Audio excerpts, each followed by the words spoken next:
प्रभास की most weighted movie दी राजा साहब का कल टीजर का मैंने रिव्यू किया था। कल आपने देखा होगा कि टीजर आया था। ये 2 मिनट का शायद से टीजर था। लेकिन कल के टीजर इवेंट में जो मेकर्स है इस मूवी के, मारुति डायरेक्टर और इसके जो प्रोड्यूसर हैं, उन्होंने रिवील किया कि ये जो दी राजा साहब है आखिर डिले इतना हुआ क्यों।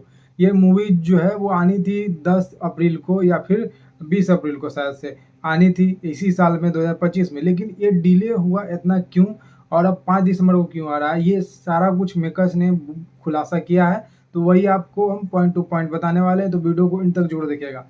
दोस्तों, सबसे पहली बात, इस मूवी में 200 करोड़ का बजट लगा है और 200 करोड़ जो बजट लगा है वो दिख रहा है जैसा कि टीजर में हमने देखा। लेकिन अब आइए बात करते हैं इसका टीजर इवेंट में मेकर्स ने क्या खुलासा किया। मेकर्स ने बोला 40 मिनट का इसका क्लाइमेक्स जो था उसको सिर्फ और सिर्फ 40 मिनट का क्लाइमेक्स को शूट करने में उस मेकर्स को 120 दिन का टाइम लगा था। सोचिए आप, 120 दिन का टाइम लगा 40 मिनट के क्लाइमेक्स को शूट करने के लिए। तो मूवी कितनी बारीकी से बन रही होगी कि एक क्लाइमेक्स की सीन को 120 मिनट लगाकर 120 दिन लगाकर शूट करते हैं। तो बॉलीवुड को इससे कुछ सीखना चाहिए कि मूवी कैसे बनती है, आखिर एंटिक पीस मूवी होती कैसी है, बनती कैसी है। तो साउथ से सीखना चाहिए, क्योंकि एक सीन जो कि 40 मिनट की है उसको 120 दिन लगा रहे हैं बनाने में। तो पूरी मूवी को बनाने में कितना दिन लगाए होंगे ये आप डिवाइड कर सकते हैं। 300 दिन जो है वो लगा है बीएफएक्स के वर्क के लिए। बीएफएक्स को करने के लिए 300 दिन का टाइम लिए, जो ये मूवी के जो बीएफएक्स जो कर रहे हैं उन्होंने टाइम लिया। और इसी रीजन के कारण ये मूवी जो है वो डिले हुआ था। साल में कितना दिन होता है, पूरे 12 महीना में एक साल में कितना दिन होता है, 365 दिन। 365 दिन में से 300 दिन तो इन्होंने बीएफएक्स पे ही निकाल दिया और बाकी 120 दिन जो है वो निकाल दिया एक क्लाइमेक्स के 40 मिनट के सीन को। तो अगर हम 300 प्लस 120 को करें, जोड़ दें, तो 420 दिन का वक्त होता है। और साल में कितना दिन होता है, 365 दिन। तो सोचिए, एक साल से ज़्यादा का वक्त सिर्फ और सिर्फ क्लाइमेक्स और बीएफएक्स में लग रहा है। तो मूवी को इतना टाइम क्यों ना लगे।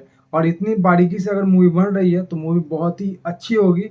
और जैसा कि टीजर में हमने देखा, कहीं कहीं बीएफएक्स पे थोड़ा काम करने योग्य है, क्योंकि जब वो बिल्ली आ रही है, कैट जो है वो आ रही है सीढ़ियों से, तो पता चल रहा है कि वो बीएफएक्स का पूरा तरह से यूज किया गया, वो नकली बिल्ली है।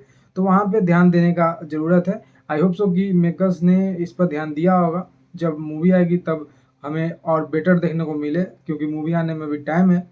और ये जो दी राजा साहब मूवी है यही नहीं रुकी, इन्होंने एक रिकॉर्ड कायम किया है।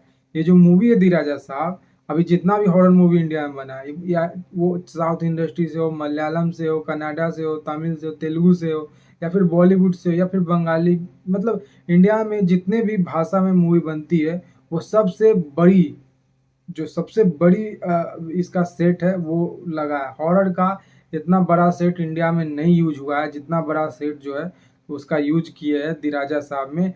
41,256 स्क्वायर फीट का सेट बना था दी राजा साहब को शूट करने के लिए, और इसका मूवी शूट हुआ है। और अब तक की सबसे बड़ी बॉलीवुड की, चाहे फिर वो हम कहें साउथ इंडस्ट्री से, सबसे बड़ी हॉरर वाली मूवी का सेट है जो है वो दी राजा साहब है। तो सबसे बड़ी सेट के मामले में बात करें, या फिर बीएफएक्स के मामले में बात करें, या फिर क्लाइमेक्स का सीन जो 40 मिनट का है वो 120 दिन लगा के शूट करना हो, तो बारीकी से काम किया गया। ऐसा नहीं कि ऊपर ऊपर काम कर दिया गया, मूवी चली चली नहीं चली तो फिर तो ओटीटी है ही, जैसे कि बॉलीवुड करते हैं। ऐसा नहीं, मूवी को अच्छा तरीका से बनाया गया है। और मूवी जब भी आएगी यकीन मानिए तहलका मचा देगी। मूवी का बम्पर कलेक्शन होने वाला है। और ये लिख कर ले लीजिए, मारुति इसके बाद से इनका लॉटरी लगने वाला है, और प्रभास का भी लॉटरी लगने वाला है। ऑलरेडी लॉटरी तो लगा ही हुआ है, अपकमिंग में बहुत सारी मूवी है प्रभास की, लेकिन अब और मूवी ऐड होगी इसके बाद। तो आप जरूर कमेंट करके बताइएगा कि आप क्या सोचते हैं इस बारे में। फिलहाल आज के इस वीडियो में इतना ही। आपको मैंने जो अपडेट था बता दिया, क्यों इस मूवी को आने में इतना समय लग रहा है। तो ये कारण था भैया, आपको मैंने बता दिया। आपका जो ओपिनियन हो जरूर कमेंट करके बता सकते हैं। जय हिंद, वंदे मातरम, जय श्री राम।